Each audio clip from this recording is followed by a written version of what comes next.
పడెను, మన సమాధానార్థమైన శిక్ష ఆయన మీద పడెను. దేవునికి స్తోత్రం. హల్లెలూయా. మన కొరకు సమాధానార్థమైన శిక్షను భరించిన దేవుడు గనుక ఆయన ఒక్కడే మనకి సమాధానాన్ని అనుగ్రహించడానికి శక్తి గల దేవుడు. ఈ లోకంలో చూస్తున్న మానవుల హృదయాలు సమాధానం కొరకు పరితపిస్తున్నాయి. ప్రపంచ దేశాలు శాంతినే కోరుతూ ఉన్నాయి. అయితే మరి కుటుంబంలో సమాధానము నెమ్మది లేకపోతే మనం నరకాన్ని చూస్తూ ఉంటాం. సమాధానాన్ని అనుగ్రహించేది మన ప్రభు ఒక్కరే. దేవునికి స్తోత్రం. హల్లెలూయా. ఆయన ఒక్కరే సమాధానము అనుగ్రహించడానికి శక్తి గల దేవుడు. ఆయన ఇచ్చే సమాధానము అది నిత్యమైనది, స్థిరమైనది, అది ఎన్నటికీ తొలగిపోయేది కాదు. ఎవరైతే యేసు ప్రభుని హృదయంలో చేర్చుకుంటారో వారి దేవుడు వారి పాపాలను, శాపాలను, నేరారోపణ చేసే మనస్సాక్షి నుండి తప్పించి వారికి సంతోషాన్ని, సమాధానాన్ని అనుగ్రహించే దేవుడు. దేవునికి స్తోత్రం. హల్లెలూయా. అందుకే యోహాను సువార్త 14వ అధ్యాయము 27వ వచనంలో మనం చూస్తే,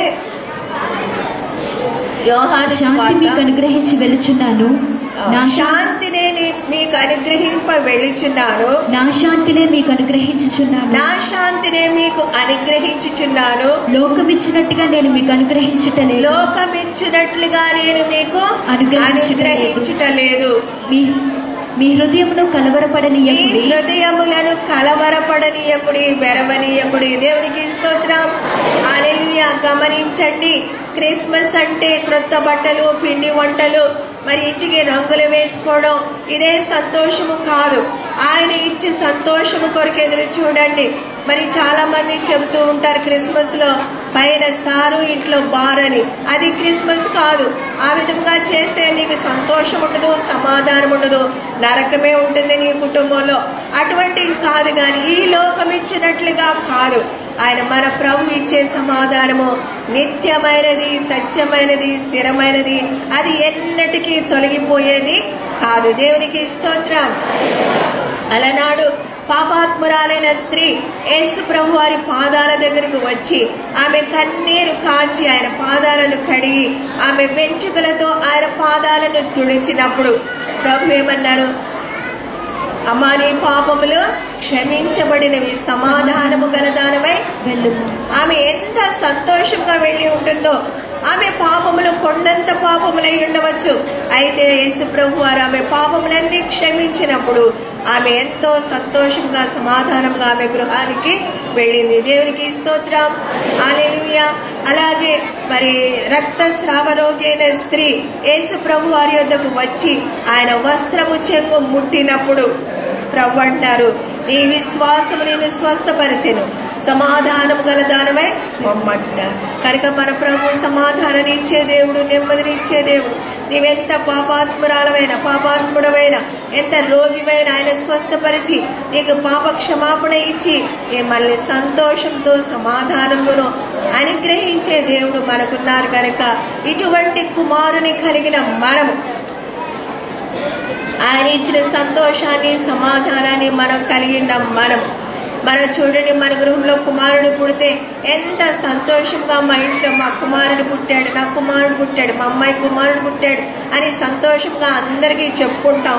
అలాగే మీరు వెళుతూ మీ ఇరుగు పొరుగునున్న వారికి, మీకు తెలిసిన వారందరికీ ఈయనెంత గొప్ప మంచి కుమారుని దేవాది దేవుడు మనకు అనుగ్రహించాడో, ఆశ్చర్యకరుడు, ఆలోచనకర్త, బలవంతుడైన దేవుడు, నిత్యుడగు తండ్రి, సమాధానకర్తగా అధిపతి అయిన దేవాది దేవుని తలంచుకుంటూ ఆయన ఇచ్చిన సంతోషాన్ని, సమాధానాన్ని పొందుకుంటూ ఆ సంతోషాన్ని, ఆ సమాధానాన్ని ఇతరులకు కూడా తెలియజేసేవారుగా ఉండాలి. సన్నిధానంలో కూడిన సోదరుడా, సహోదరి, ఇంకా నువ్వు ఆ సత్యం ఎంతవరకు నమ్మకం ఉన్నట్లయితే, అయ్యా యేసయ్య నాది అని నేను కోరుతున్నాను వారు ఎవరైనా ఉన్నట్లయితే, యేసయ్య ఇంకా యేసయ్య రక్షణ పొందుకోనికి ఎవరైనా ఉన్నట్లయితే మీ చేపైకెత్తు, మీ నిమిత్తం ప్రార్థన చేస్తాను.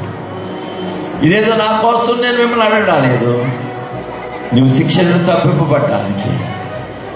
ఆ యొక్క ప్రేమ, యేసుకి ప్రేమను గ్రహింపగలిగిన వాడుగా ఆ ప్రభులోనికి నడిపించబడ్డానికి నీకు ఒక అవకాశం నేను ఇస్తున్నాను. ఎవరైనా ఇక క్రిస్మస్ దినము అయా నేను యేసయ్యను అంగీకరిస్తాను, ఆ యేసయ్య నిశ్చయంగా నా కొరకు ఈ లోకానికి మానవతారిగా ఆయన ఈ లోకంలో నా కొరకే పుట్టాడు. ఆయన పుట్టడం మాత్రమే కాదు, నా పాప శిక్ష అంతా కూడా ఆ యొక్క శిలువ మీద వేసుకొని నా కొరకు తన రక్తాన్ని చిందించి చనిపోబడ్డాడు. నేను నమ్ముతున్నానయ్యా. ఆ యొక్క క్రీస్తు యొక్క రక్తం ద్వారా కడగబడినట్లయితే నాకు పవిత్రత కలుగుతుందని నమ్మినట్లయితే నీవు కుడి చేయి పైకెత్తు, నేను నీ నిమిత్తం ప్రార్థించు. ఎవరైనా ఉన్నారా? సహోదరి, దేవుడిని దీవించును గాక. రక్షణ పొందిన వారు, బాప్తిసం పొందిన వారు, అయ్యా నేను యేసయ్యను అంగీకరించడానికి సిద్ధపడి వచ్చాను, యేసయ్య నేను అంగీకరిస్తున్నాను, దేవునికి వాక్యం నాలో తన కార్యం చేస్తున్నాను వారు ఇంకెవరైనా ఉన్నారా? సోదరుడా, ప్రభు మిమ్మల్ని దీవించును గాక. సహోదరి, ప్రభు మిమ్మల్ని దీవించును గాక. ఇంకెవరైనా ఉన్నారా? దేవునికి వాక్యం సెలవిస్తుంది, ఇదే మిక్కిలి అనుకూల సమయము, ఇదే మిక్కిలి అనుకూల సమయం. ఈ సమయం కాక నీకు పోగొట్టుకున్నట్లయితే మళ్ళా ఇది వస్తుందో రాదో నీకు తెలియదు, నువ్వు బ్రతుకుంటావో లేదో నీకు తెలియదు, నువ్వు మళ్ళా దేవునికి మందిరానికి వెళ్తావో లేదో నీకు తెలియదు. ఇదే మిక్కిలి అనుకూల సమయం. లోక పాపమునకు మోసుకుని పోవు దేవుని గొర్రె పిల్లగా ఆయన ఈ లోకానికి వచ్చారు. చేతులు పైకెత్తిన వారందరూ కూడా దయచేసి ఒకసారి లేచి నిలబడాలని నేను మీకు మనవి చేస్తున్నాను. సిగ్గుపడవద్దు. యేసు ప్రభు ఆయన తనకి తండ్రి స్థానంలో దేవుడిగా ఉండడం కాకుండా మానవుడిగా నిన్ను రక్షించడానికి, నన్ను రక్షించడానికి, మానవాళిని రక్షించడానికి మానవుడిగా ఆయన ఈ లోకానికి వచ్చాడు.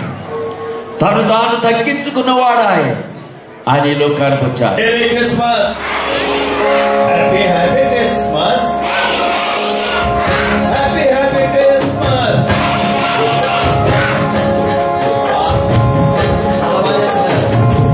Happy Christmas. Happy Christmas. Happy Christmas. Wish you. Okay, సంతోష సమయంలో మనందరికీ కేకులు సిద్ధపాటు చేయబడి